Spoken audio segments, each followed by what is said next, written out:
শাহজালাল বিমানবন্দরের রানওয়ের কাছাকাছি স্থানে বহুতল ভবন দুর্ঘটনার ঝুঁকি বাড়ায়। বৃহস্পতিবার এক গোলটেবিল আলোচনায় এমন মত দেন একজন নগরবিদ। এভিয়েশন বিশেষজ্ঞরা বলেন, প্রশিক্ষণ ও যাত্রীবাহী বিমান চলাচলে একই রানওয়ে ব্যবহারের বিকল্প ভাবার সময় এসেছে। আরও জানাচ্ছেন শাহনাজ শারমিন। ৮ দশক আগে রাজধানীতে দুটি বিমানবন্দর নির্মাণ করা হয়েছিল। তখন শহরের শেষ সীমা ছিল শাহজালাল আন্তর্জাতিক বিমানবন্দর। সময়ের সাথে এই শহর বিস্তৃত হয়েছে বিমানবন্দর পর্যন্ত। এভিয়েশন ইমার্জেন্সি নিয়ে এক গোলটেবিলে মতামত আসে, বিমানবন্দরের অবস্থান নিয়ে নতুন করে ভাবার সময় হয়েছে। এবং এই শহরের যে গ্রোথ হচ্ছে, এটাকে ভাঙানোর ক্ষমতা আমাদের নাই। এখন যে কোনো দুর্ঘটনার পর উদ্ধার কাজ, নিরাপত্তা ও তাৎক্ষণিক চিকিৎসা সেবা নিশ্চিত করার কথা বলেন দ্য বাংলাদেশ মনিটরের সম্পাদক কাজী ওয়াহিদুল আলম। মাইলস্টোনের ঘটনায় আমরা দেখেছি বেশ কিছু আহত শিক্ষার্থী এবং শিক্ষকদের দ্রুততর সময়ের মধ্যে হাসপাতালে নেওয়ার জন্য বেশ হিমশিম খেতে হয়েছে। এই অভিজ্ঞতা প্রমাণ করে যে আমাদের মাঠ পর্যায়ে মেডিকেল সেন্টার যত দ্রুত সম্ভব।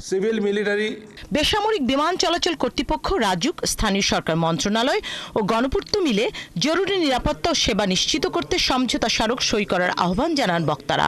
আইকাও আমাকে প্রত্যেকটা সিভিল এভিয়েশনকে স্পেসিফিক্যালি বলে দিয়েছে যে তোমার দেশের সিভিল এভিয়েশনের এই জিনিসগুলি করতে হবে to meet the emergency requirement. Traffic system, safety system and everything is designed for providing optimum safety to the passengers, aircraft and other planes, those are using that facility. সামর্থ্যের কারণে অনেক কিছুই বাস্তবায়ন করা সম্ভব হয়নি বলে জানান নগর পরিকল্পনাবিদ ইকবাল হাবিব। ঝুঁকিপূর্ণ এলাকায় বহুতল ভবন নির্মাণ দুর্ঘটনার ঝুঁকি বাড়ায় বলে উল্লেখ করেন তিনি। ভয়ঙ্কর অবস্থা দেখতে পাচ্ছি, সেটা হচ্ছে এই যে একটি ইউনিভার্সিটি, 5টি স্কুল এটার পুরো ফানেলের পাতের মধ্যে পড়ে আছে এবং চোখের সামনে হয়েছে। একদিন এসব হয় না, কিন্তু এর প্রত্যেকটা অনুমোদন দেয় যে রাজু, তার যে কাগজ। শাহজালাল বিমানবন্দরের একমাত্র রানওয়ে দিয়েই উড়াল দেয় প্রশিক্ষণ ও যাত্রীবাহী বিমান। এর ফলে যাত্রীবাহী বিমানের শিডিউল বিপর্যয় হয়। এতে বিড়ম্বনার শিকার হচ্ছেন যাত্রীরা।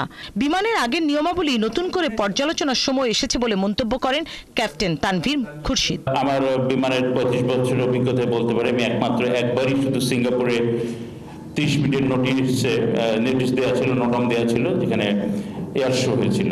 এছাড়া আর কখনো এ পর্যন্ত ফেস করিনি। এবং পৃথিবীর এখন পর্যন্ত কোনো বড় এয়ারপোর্টে, গুরুত্বপূর্ণ এয়ারপোর্টে এই ধরনের অপারেশনগুলো, জয়েন্ট অপারেশন আমরা দেখিনি। রাজধানীর মতো ঘনবসতিপূর্ণ এলাকায় প্রশিক্ষণ বিমানের চলাচল নিয়ে প্রশ্ন তোলেন বক্তারা। শাহনাজ শারমিন, 71, ঢাকা।